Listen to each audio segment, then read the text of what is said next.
This is RTV6 News at 11, working for you.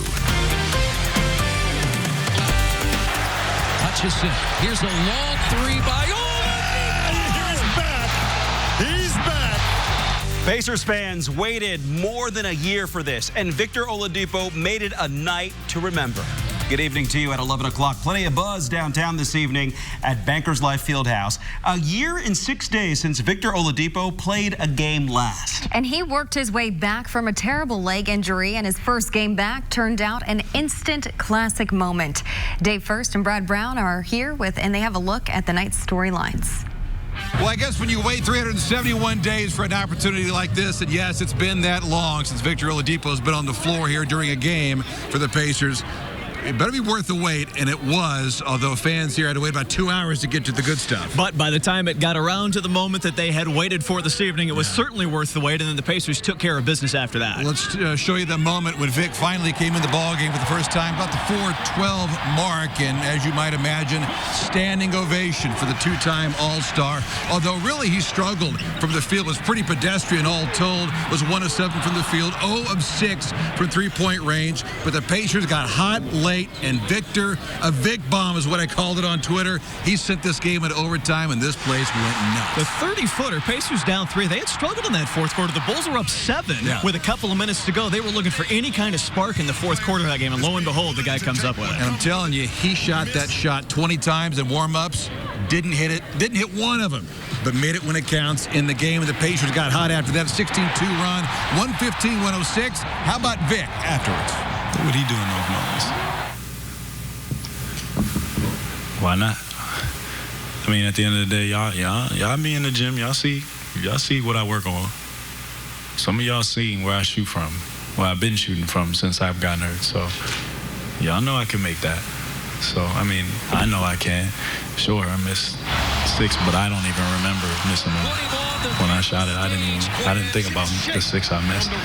I just thought about making that one. Oladipo a little pumped, easing into things, though. There's no question about that. But imagine being some of his teammates, most of which have never been on the court with him, to witness something like that. And you could tell they're looking for a little bit of rhythm with this as they kind of work him back into it. These guys got 47 games under their belt before he gets into the lineup for the very first time, so that's understandable. But when they needed them to step up, T.J. Warren, Malcolm Brogdon, Domas did it again. The unit that's done it so well so far did it again tonight. How about 37 double-doubles this season already for Domas Sabonis? He shot it, and I was like, it's going in. You know, he missed all the other ones. I was like, this is the one that goes in. And he cashed it. You know, it was amazing. You know, he deserves it. He's been working so hard, you know, just to come back, you know, been in the best possible mood ever after an injury like that. So he deserves all of it. I think people were just eager to see him out there. Even us within the team, we were just excited to have him out there to see how it would go. And then I think guys were ecstatic to see him hit that last shot. That's like the welcome back. Making everybody feel comfortable, even the new guys coming in like myself, just making everybody feel like themselves. His energy and his effort out there, man, was contagious tonight. Man, made some big plays when we needed it. And he was just himself, man. Special player. So Vic's on a minute restriction, just 24 minutes from here on out until at least the All-Star game. Made it 21 minutes today. Won't start until after the All-Star game, but a solid start nonetheless. I know he'd like to maybe put on a better performance, but still the 3 was pretty cool. That was kind of the moment that could spark this thing. The adjustments that they'll make going forward. They got 6 out of the next 7 at home, so they can really kind of get cozy with this a little bit, maybe make a nice run heading into the All-Star break. Knicks coming up here on Saturday. Brad Brown, Dave First, RTV6 Sports. Thank you, Dave and Brad. And tonight's game, of course, attracted a big crowd at Bankers Life Fieldhouse after the big win. We caught up with a few fans about the return of the Pacers All-Star guard. You know, after a serious injury like that, it takes a little bit of time. But he's making it happen, and he's the real deal, for real. For real. That's my guy. That's my guy. Vic just tied it up, nailed a three-pointer. Looking like the old Vic. It was amazing. Amazing. Oladipo didn't surprise anybody. He did his thing, and it was a great game. Good for him. That was amazing. Glad we made it. Boom, baby! Everyone's so excited there. What great energy. I'm very pleased to see him end with his performance tonight. Yeah, so fun to watch. And that 3, you just knew when he shot it, it was meant to be. It was going to happen, right? Yeah, well, we have had plenty of cloud cover, plenty of chilly temperatures, and we're going to change things up a little bit for the better. As we look at Storm Team 6 radar, things fairly quiet out there tonight. We had this one complex of some showers and even a few snow flurries, but that really kind of fell apart. At most, a couple of flurries around the Bedford and Seymour areas, so we're in pretty good shape here as we go through tonight. Temperatures, they're holding in the lower 30s. The wind is fairly light, under 10 miles per hour, and it'll be that way as you head out the door in the morning. Mostly cloudy skies, temperatures into the upper 20s for us. Coming up, we're going to talk about some small precipitation chances, the return of sunshine, which we certainly need, and a warm-up for the weekend. Well, state lawmakers are working to change how much Hoosiers pay for life-saving insulin. It's a problem they say they've heard about far too often and many times after someone has died. RTV6 reporter Cameron Riddle spoke to an Indiana man who knows that loss all too well. Indiana lawmakers say the price of insulin is just too high. In fact, it is so high that the patients who need to take it are risking their own lives so they don't have to buy more insulin. I've been a type 1 diabetic for 44 years. Last year, towards the end of the year, August 25th, I had a 39-year-old son. Keyword being had, because he died because he couldn't afford his insulin. Harry Rybolt is not a politician or a lobbyist, but his presence is noticed at the State House as he pushes to change the healthcare system that he says killed his son Jeremy, who was rationing his expensive insulin prescription. So now I'm honestly a pissed off dad who wants things to change. I can't bring him back, but I want to try and save other people. Rybolt's son Jeremy was paying $167 for a single bottle of insulin more than once a month. Late last year, Jeremy started a new job, but was still rationing his insulin. He was waiting for insurance to kick in on his new job, and he didn't survive. Harry Rybolt is now looking to lawmakers to cap the price pharmaceutical companies can charge for the life-saving substance. This year at the Indiana State House, there is a chance that could happen. Senator Eddie Melton has proposed a new law that would cap the price for a 30-day supply of insulin at no more than $50 a month. The bill would also make epinephrine or EpiPen injections free for people under 18. Across the hall, House Representative Robin Shackelford is proposing a $100 cap on a 30-day supply of insulin. Shackelford says the price to stay alive is literally too high. It's gotten very out of hand. If you still have to pay $300 or $400 after your insurance, that's a steep hill. That's a lot for a lot of people. Rybolt says simple common sense and human decency will save lives and would have saved his sons. I know companies have to make a profit, but if you marked it up 4 times, that's $28 for a bottle. Chances are I could afford that to get through. Working for you in Indianapolis, Cameron Riddle, RTV6. And Democratic State Representative Robin Shackelford says she plans to attach her proposal to a Republican-backed health care bill as an amendment where it will have a better chance of being passed into law. As police continue to search for 3 suspects wanted in connection to the death of a subway worker, friends, family, and other supporters are remembering and honoring the victim.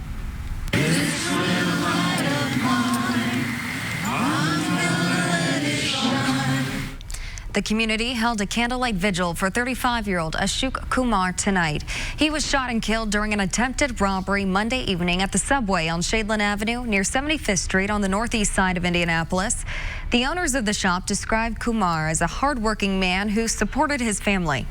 He was always smiling, in a bad mood also. If I say anything to him, he'll do it. They hope the tragedy leads to increased security and lighting in the shopping center where the subway is located.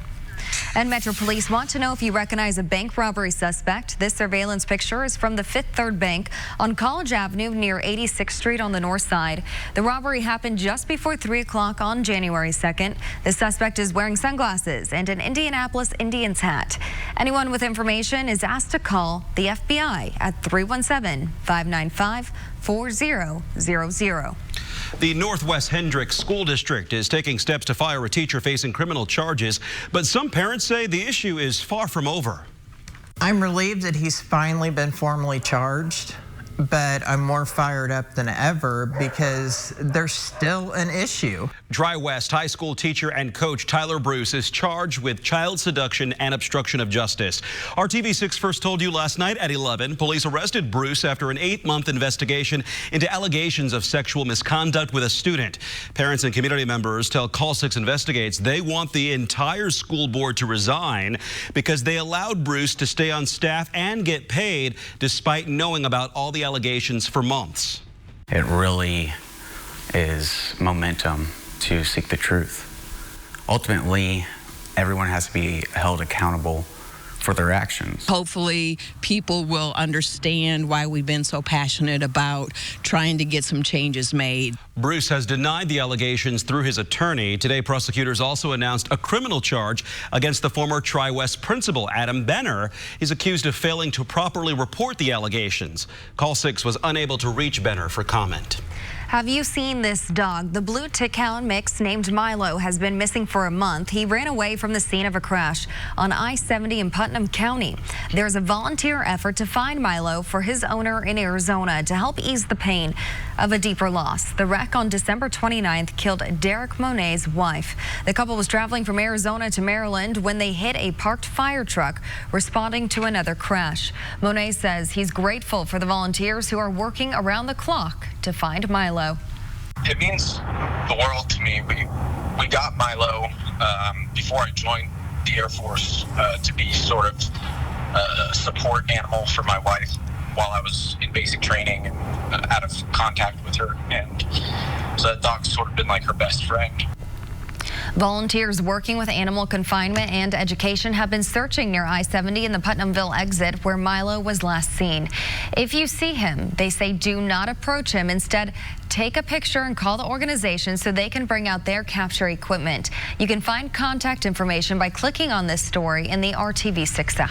Tomorrow, the Indianapolis Public School Board will decide the future of transportation in the district. We first told you last week the district plans to eliminate its own transportation department and end its contract with Durham School Services. The company First Student will take over starting in July. A final vote on the changes is scheduled during an executive session tomorrow. Coming up, if you're not sure if working for the Census Bureau is for you, you can get your questions answered face-to-face at a weekend event. And why the battle over possible witnesses is overshadowing the current phase of the impeachment trial. Easy Boy Furniture Galleries. Live life comfortably. This is RTV6 News at 11, working for you. Welcome back. Questions will continue tomorrow in the impeachment trial of President Trump. But that's taking a backseat to a different issue. ABC's Rachel Scott has the latest from Washington.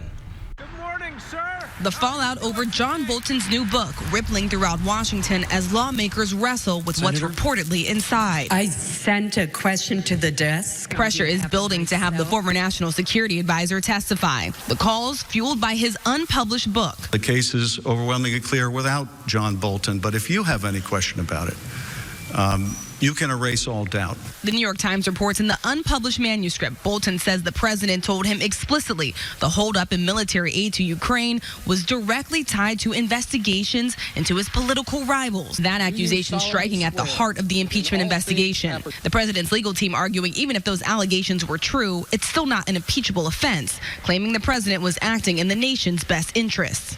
And if a president does something which he believes will help him get elected in the public interest, that cannot be the kind of quid pro quo that results in impeachment.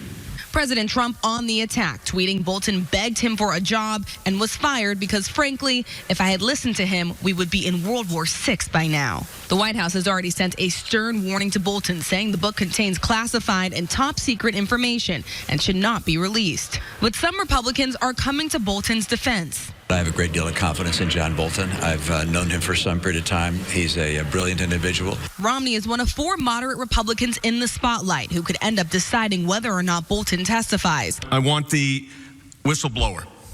There may be additional people within the House Intelligence Committee that have had conversations with that whistleblower. I get anybody we want. By the way, if we get anybody we want, we will be here for a very long time. If you want to hear what John Bolton has to say, we are going to make this endless. Senators have up to 16 hours to ask questions over the next 2 days, setting the stage for a possible vote on witnesses on Friday. Rachel Scott, ABC News, Capitol Hill. The World Health Organization will meet tomorrow to decide if the coronavirus outbreak should be declared a global emergency. More than 7,000 cases are reported around the world, including at least 170 deaths. 5 illnesses are confirmed in the United States. The U.S. and several other countries are evacuating citizens from Wuhan, China, the center of the outbreak. And test results are still pending on a person in northern Indiana who may be infected with the virus. The Porter County Health Department in Valparaiso says the patient is in isolation and under medical supervision as a precaution.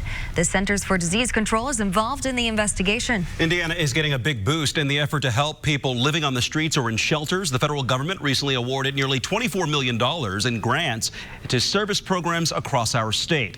Coburn Place in Indianapolis received almost $1.2 million to help expand housing and other services. Coburn helps support survivors of domestic abuse. And rare to see a lot of this image over the next year. It's the winning design in a contest to create the bicentennial logo for Indianapolis. Mayor Joe Hogsett presented the winner with a check today. The logo will be at the center of the city's year-long bicentennial celebration through 2021. And it looks sharp. Looks good. I like it. Right. Kyle's here now with a look at your forecast as we are wrapping up. No, we're not wrapping up a week yet. This is only hump day. But you know, we're about to wrap up January. What are you talking about? Right. We're getting we into got the 2 second more half days of the after week. this, yeah. Yeah, and we got Groundhog Day this weekend, so we'll see what he has to say, right? Come on, early spring. We've had some pretty good weather here over the winter overall. We'll see if we can keep that going. Tonight, you look and you can see there on the corner of the screen, the Pacers flag still flying high above the One America building. Our temperature today, we topped out at 34. With clouds in place, we don't see a whole lot of movement on the thermometer. We're sitting at 32 right now in downtown, 33 for you in the Bloomington area. And again, the winds are fairly light. Storm Team 6 radar is quiet, but you notice there's still quite a bit of cloud cover out there tonight, and we will keep those cloudy skies locked in place through the overnight and into your Thursday morning with a temperature that will drop into the upper 20s. Now, the good thing is the wind is going to be very light, so we're not really going to have much in the way of a wind chill factor that we're going to have to deal with. As we check out TrueCast, there's the cloud cover, but we will be precipitation free as we go toward the middle of the day or lunch hour. More gray skies overhead. Now, TrueCast is trying to be pretty optimistic here in clearing out some of those clouds as we head through the afternoon. I think we may see a few rays of sunshine in contrast to what we've seen the last couple of days, but still the clouds are going to win out here in your Thursday forecast.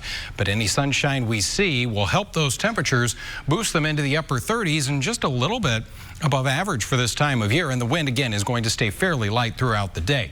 Your temperature, well, we should be in the middle 30s. That's where you'll be in Kokomo tomorrow afternoon at 36, 38 in Anderson.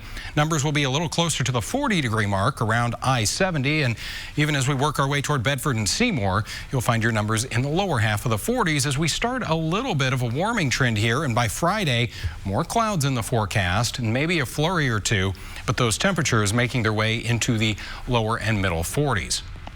7-day planning forecast, put it all together for you, and things are, again, fairly quiet. May see a few rain or snow showers on Saturday. Looks like a light precipitation event for us. And then the sunshine returns on Sunday. There's that Groundhog Day forecast. 51 will be the high. We're even into the middle 50s on Monday. That next best chance for rain coming our way on Tuesday. Now to college basketball, a tough road battle for Indiana against Penn State tonight. They went into halftime tied, but the game slipped away in the second half as the Hoosiers' offense went silent. Indiana loses 64-49. IU's road trip continues on Saturday against Ohio State. Tony Kanaan plans to make an announcement at Indianapolis Motor Speedway at 11 o'clock tomorrow morning. According to a news release, he will be joined by Penske Entertainment Corporation President and CEO Mark Miles. Kanaan won the Indy 500 in 2013. We'll let you know the details of that announcement as soon as it happens on the IndyChannel.com, and turn to the RTV6 app and RTV6 News at noon for reaction and analysis. And new at 11, Kobe Bryant's wife is releasing her first public statement since the sudden and tragic death of her husband and 13-year-old daughter. But first, Marcy Gonzalez has the latest on the investigation from Los Angeles. Flying through the thick fog, this is the last known sighting of the helicopter carrying Kobe Bryant, his daughter Gianna, and 7 others just minutes before Sunday's deadly crash. Investigators now say the chopper did not have a recommended warning system to alert the pilot he was too close to land, though it's unclear whether it would have prevented the accident. It was banking and turning. Really steep. The NTSB still trying to figure out why the helicopter banked left before suddenly descending, falling for nearly a minute before hitting this hillside. The descent rate for the helicopter was over 2,000 feet a minute. We know that this was a high energy impact crash. The helicopter was in one piece when it impacted the terrain. Emotional tributes for all the victims, including here, Bryant's former team, the LA Lakers, practicing for the first time since the crash. Just a deeply saddening time for all of us. His influence will be felt forever. And on Instagram, his widow Vanessa publicly sharing her heartbreak for the first time, writing in a post, "My girls and I want to thank the millions of people who've shown support and love during this horrific time. We are completely devastated by the sudden loss of my adoring husband, Kobe, the amazing father of our children, and my beautiful, sweet Gianna. It's impossible to imagine life without them. But we wake up each day trying to keep pushing because Kobe and our baby girl, Gigi, are shining on us to light the way." Marcy Gonzalez, ABC News, Los Angeles. And StubHub says it will donate all of the fees associated with ticket sales for Friday's Lakers Trailblazers game to the Kobe and Vanessa Bryant Family Foundation. That will be the Lakers' first game since Sunday's crash. Coming up, Hiring Hoosiers 2.0, our renewed commitment to connecting you to job opportunities, training, and more. 10 p.m. Saturday only at Ashley Home Store. RTV6 made a commitment with our Hiring Hoosiers project to connect you to open employment opportunities and direct you to training programs to help land a job or help you shift gears on your career trajectory. Now we are extending that commitment with Hiring Hoosiers 2.0. Today, RTV6 hosted a networking event at the Silo Auto Club on East Washington Street to meet with some of the employers who have opened their doors to new workers. It was a chance to meet with those running job placement programs as well, and an opportunity to show all of them how Hiring Hoosiers has helped not only local job seekers, but also large and small businesses during a time when more employers are trying to find skilled, dedicated workers. So you guys helped a lot last year with, Goodwill is a second chance employer. We hire people who don't have diplomas, who have a criminal history, but we also have like elderly workers, which you also helped us with that, people with disabilities, veterans. We have lots of different categories of people, and we're really hoping to expand that a little bit more to a broader audience and demographic. Last year, RTV6 brought you more than 350 daily stories, taking an in-depth look at the labor market in central Indiana. And this weekend, you are invited to learn more about job opportunities with the U.S. Census Bureau. An open house at the office on West Ohio Street goes downtown, goes from noon to 2 o'clock Saturday afternoon. We've been telling you for weeks the Bureau needs to hire thousands of people at its Indianapolis office in the next couple of months for the 2020 census. Census takers have flexible hours with pay ranging from $18.50 to $25 per hour. Bees, we have the meat. And breaking news, IU Emergency Management just tweeted this alert saying someone with, or Bloomington, saying someone with a gun has been reported outside of Spruce Hall. You are advised to take shelter, lock your doors, and look for updates against that. Again, that is from IU Bloomington. All right, your 7-day forecast. We do have a warming trend on the way. Our high temperatures will get into the 40s before the week is over, 50s by Sunday. Have a good night, everyone.